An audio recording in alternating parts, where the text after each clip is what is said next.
Yeah, we have to have clear the logistical thing. We need that the patient have a joint caregiver that be with him the 24 hours of the day.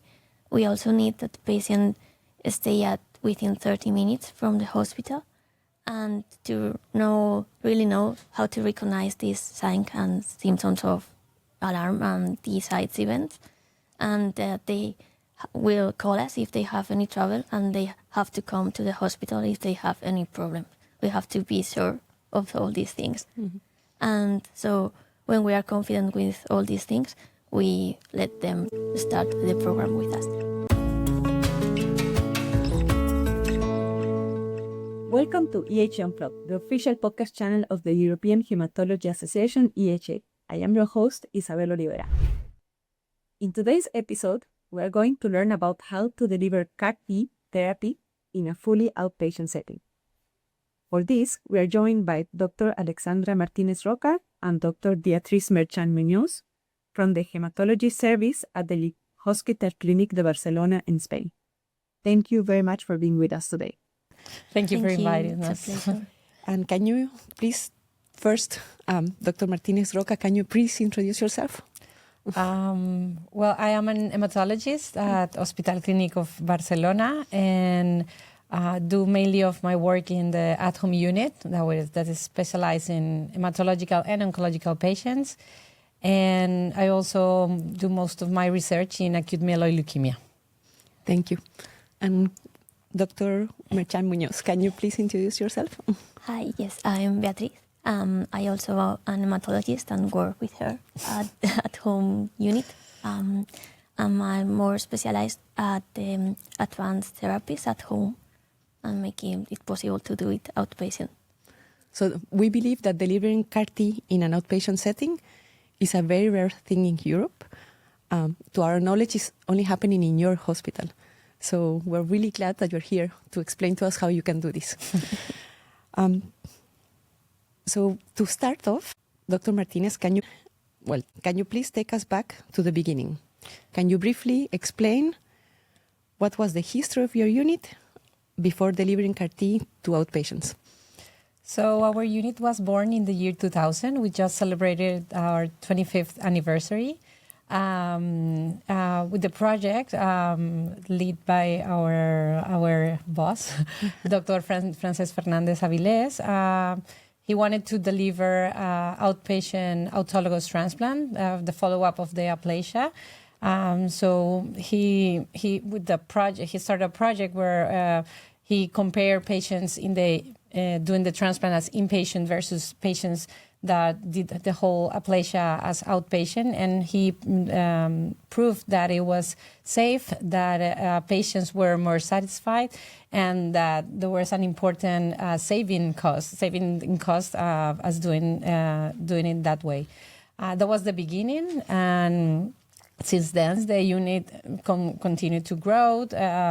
After that, they started at the time we were in there, but they started with follow-up of aplasia after high-dose chemotherapy, delivering arsenic tiouricide for promyelocytic leukemia. And we kept growing, Veneza for acute myeloid leukemia patients, the first cycle at home.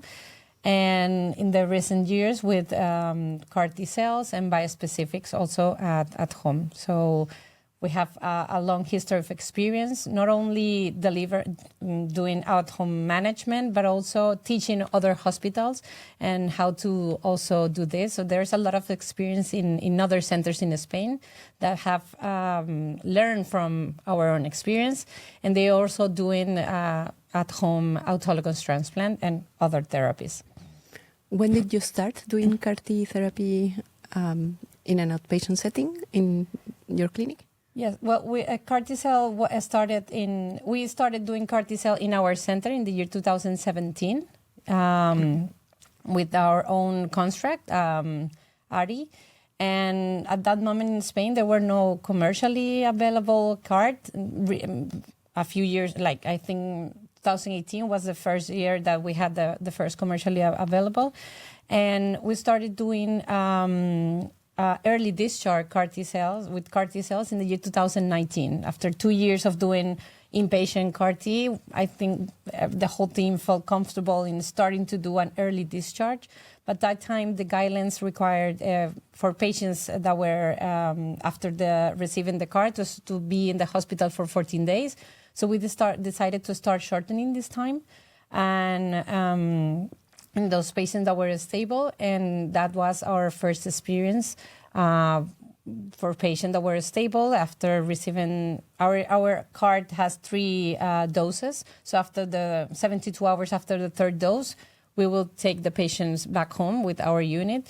And it was a really good experience to start managing side effects or seeing if the whole the training of the nurses and having some experience to go into the next steps.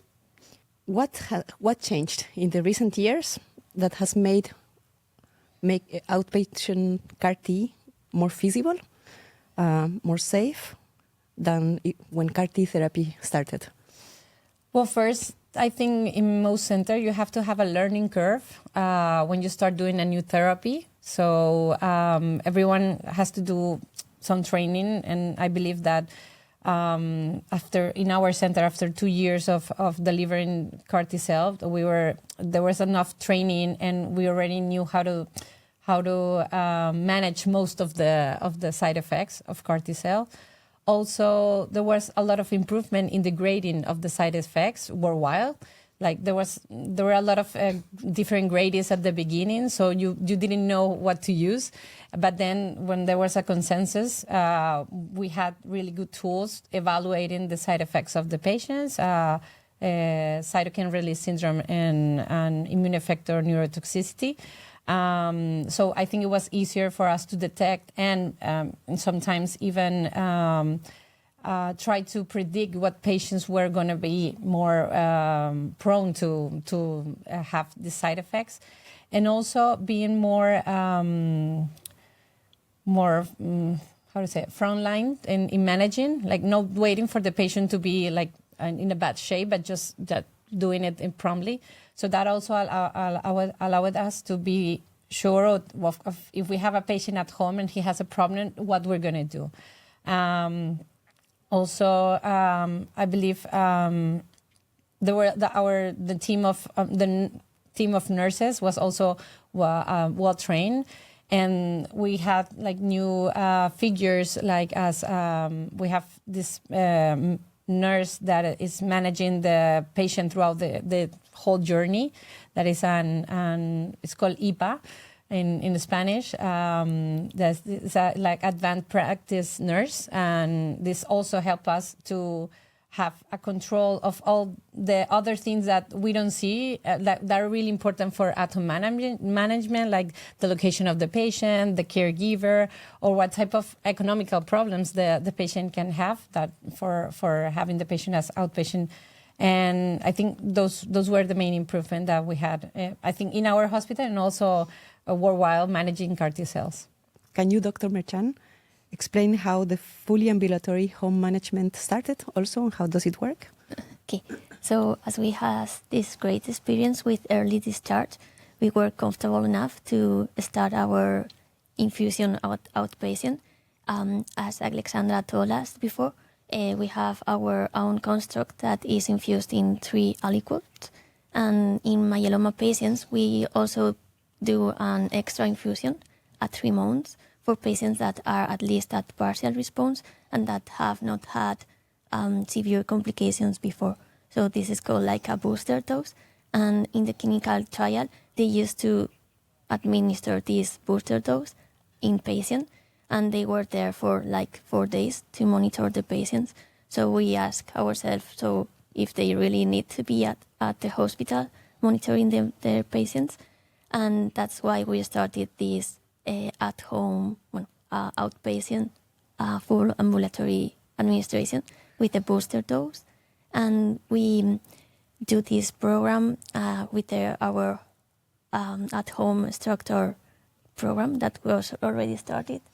And we do this booster dose at the infusion was done at the day hospital, and then if the patient was stable, after an hour he could go home, and we continue the monitoring at home. We have to do this training before the patient is admitted with the at-home unit. We have to visit the patient and also the caregiver, and we make a plan. We teach them how to recognize the vitals, the signs that they have to call us if they have any problem. And when we are clear and we see that everything is working, we let the patient be admitted in our unit, and we do the infusion at the hospital, and then we continue the control at home. Does this mean that if you feel that the home setting is not supportive enough, some patients will be treated at the hospital, and some others will be treated in the fully ambulatory setting? Yeah, we have to have clear the logistical thing. We need that the patient have a joint caregiver that be with him the 24 hours of the day. We also need that the patient stay within 30 minutes from the hospital, and to really know how to recognize these signs and symptoms of alarm and these side events, and they will call us if they have any trouble, and they have to come to the hospital if they have any problem. We have to be sure of all these things. And so when we are confident with all these things, we let them start the program with us. And then some other patients will receive the treatment at the hospital, the ones that you are not fully confident about? Well, we are training them, and in the end, we always, because we do this with many weeks before they have to do the infusion, so in the end, many patients are trained, and we are confident enough to do this with them at home. We try to, most of the issues with patients are logistical. The lack of a caregiver, or they are not close enough to our hospital. So we work with different foundations that have flats near our hospital to bring them close. And we also work with professional, we have a program that is also with ONG, with professional caregivers that are trained to be with this type of patients and detect all the problems. So we do our best for the patient to do it as outpatient, but if none of this is possible, then he will come in. But we try our best the most part, logistical part, I think, to try to do it as outpatient. And of course, we have a logistical and medical criteria for patients that can be selected to do it at home. So what are these criteria? How do you select these patients for the outpatient setting? So the logistical criteria are these that we've told you, and the clinical ones is that he has to have an ECOG performance status below 2. They have to don't have any major organ dysfunction, and also we measure the Burkitt disease. If they have a Burkitt disease that have risk of make effect mass, we do it in hospital. And also if they have a high tumor burden that is so associated with having more side effects and more severe, we do this patient in hospital, and we try to early discharge if we can. And all of the rest, we try to do outpatient. So we started with the booster dose, and with this experience also was so great. We do more than 40 nowadays, and we have no admissions and no severe complications. So with this great experience, we later started with the full outpatient infusion from the beginning. So we started with our academic products for acute lymphoblastic leukemia, and also for multiple myeloma with our academic. And some months ago, we started with commercial cards also. So nowadays we have done like 32, and we have not had severe complications, and the patients are well and safe at their at their houses. What proportion of patients do you think fall into the criteria to be able to be treated at home then? So nowadays it's like 1/3 of the patients that are treated at home, and the other 2/3 are in hospital. But as we said, we try to discharge them earlier. So what does your outpatient surveillance look like once they are at home? How do you survey? So the nurses are the one that are doing the telephone calls. So we tell them before that they have to have the thermometer, the blood monitor, the blood pressure monitor, and also the pulse oximeter. And they have to know the ICE score in order to know if they have some neurotoxicity. So the caregiver have to do this in the morning and in the afternoon. And if they have any trouble, maybe they have to do it more times for the day, but at least in the morning and in the afternoon. And the nurses call them and to check all these vitals and if they have any problems. And we make sure that if they have any problem, they cannot wait to the call. They can call us whenever they have any doubt. There's no call that is unnecessary. We make sure that they know that they can call us at the night whenever they want. And so if everything goes okay, we keep this monitoring at home and we do lab tests at like 28 hours or every 72 hours in order to make sure that the patients and all the parameters are okay. And if they have any problem, they have to call us and come to our hospital because we have a 24-unit support where we can validate them and value them and check if anything is wrong and make the treatment that they need in this case. So this unit is always attended by an hematologist that knows all these patients and this program. So what impact does this setting have on the hospital resources? So with all this structure, we could free up the beds earlier because the patient with the early discharge in the beginning stay less days at hospital. So we liberate these beds and also we reduce hospital cost. And with the full outpatients, we free up earlier the bed, like 14 days maybe. And we reduce the cost. And also the more valuable impact is that the patients that usually are heavily treated patients are at home. They can sleep in their houses, be with their family, and I think this is not measurable. What tips would you give a center that wants to start an outpatient setting for CAR-T? First, you have to see what country are you in and what's the legislation on outpatient management or at-home management, because it's not the same in every country. And there are some countries that cannot give blood products outside of the hospital. So you have to be aware of what's the legislation. And then you have to see what resources do you have. Do you have enough nursing? That is a big problem in Europe and I think worldwide.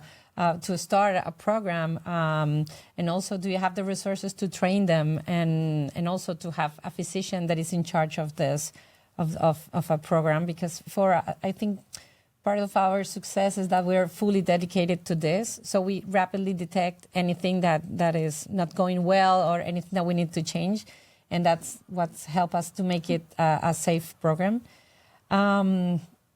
After that, after the resources, you have to have clear indications for the patient and for the physicians and all the nursing staff on when the patient has to consult, on when the patient have to call, and how you're going to manage the patient. Is it going to come to a special unit as we have, or is it going to come through the ER? Is it going to be prioritized in the ER?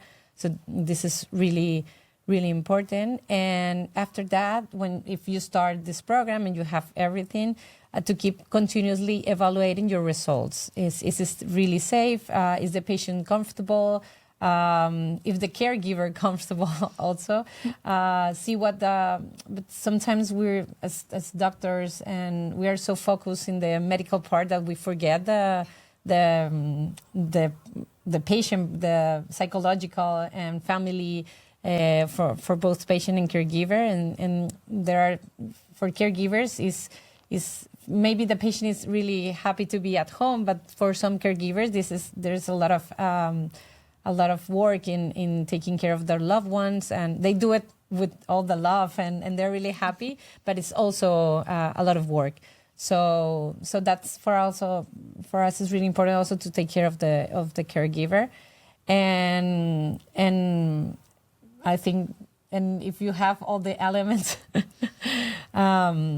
it's really important to be, as we were discussing before, it's really important for the people to feel comfortable doing this, especially the health workers, because we are not used to doing outpatient things. It's really hard to convince people to do this. So I think a good training and having all the thinking in advance of what can happen and try to plan how to confront it is really important. But I think this will be the steps on starting a new program, an outpatient or at-home program. Now that you have this experience, what innovations, what could make this easier? So which innovations in CAR-T could make this easier? Well, we have there have been some publication on telemedicine. Well, we do telemedicine with telephone, but with remote monitoring, and we have been exploring this. The problem is that when you start monitoring someone, that sometimes can create some anxiety on the patient. And also, you have to be sure of who's going to be in charge of checking those alerts.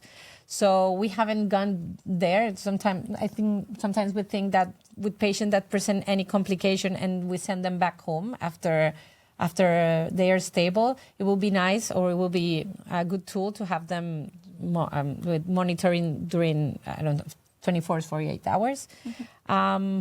Also, I think trying to predict who's going to have complications, that will be amazing. I think maybe AI can help us with this, like trying to, with maybe models that can predict more feasible, more accurately. Accurate, yeah, that's the word. More accurate, what patients can maybe, so that will help us a lot with the selection of the patient. Because we had some cases that they were like perfect in paper, like they didn't have any burden disease, and they were MRD negative, and they did present with some complication that we didn't expect it. So that will be great to have better tools to detect, and also I think better resources for this. Like for people to be aware of that this is the future. I think the lack of hospital beds is really present everywhere, and we don't have a space in Barcelona. We don't have a space for having more beds, and most of the hospital is really hard, and the patients are really safe. That we have great caregivers that can take care of them, and also. It's a way of empowering also the patient in taking care of also being part of the decisions that are happening with his health. And I don't know if you have anything else. I'm agree with you. And I think, yeah, probably those are the advances that we need in order to keep improving. Mm-hmm. So what would be your takeaway message? What should hematologists take away about delivering CAR-T in an outpatient setting from this podcast? What do you not from this podcast, from your experience, what should they take home? So we encourage them to have these options in mind mm-hmm. and be confident to start this program with an structured at-home unit. And that it could be safe and worthy for the patients. Yeah, there are already a few, I think, over more than 5 of publication on outpatient management in the United States, and it show that it's safe, that is feasible, that is cost saving, and in our experience is also happening. It's also like this. That is probably the main concern is the safety. So we can tell if you have clear indication on when the patient has to come and a good pathway for them coming back, it's completely safe. And also if you do a good training, both the patient and caregiver and all the health personnel, it's also completely safe. And also it can help both keeping the timing when the patient has to come in to get the car, because if you don't have beds, sometimes you have to delay the patients so they can come in. It can help with timings. It can help with the amount of patient that you can treat also, and I believe it can be a starting point to doing other things like biospecific at home. Follow-up of aplasia at home. This can be a good experience, or even autologous transplant at home could be a good starting point to doing other type of hematological procedures at home or outpatient. So thank you very much for being with us today. It's been a very interesting conversation. And I hope this inspires other people to try this setting, or at least inspires them to think about it. How could they manage this in their own hospitals? Thanks for the invitation. This podcast has been made possible by an unrestricted grant from BMS. Thank you to the audience for listening. And if you like this episode, please subscribe to our channel. Stay tuned for more episodes of EH Unplugged.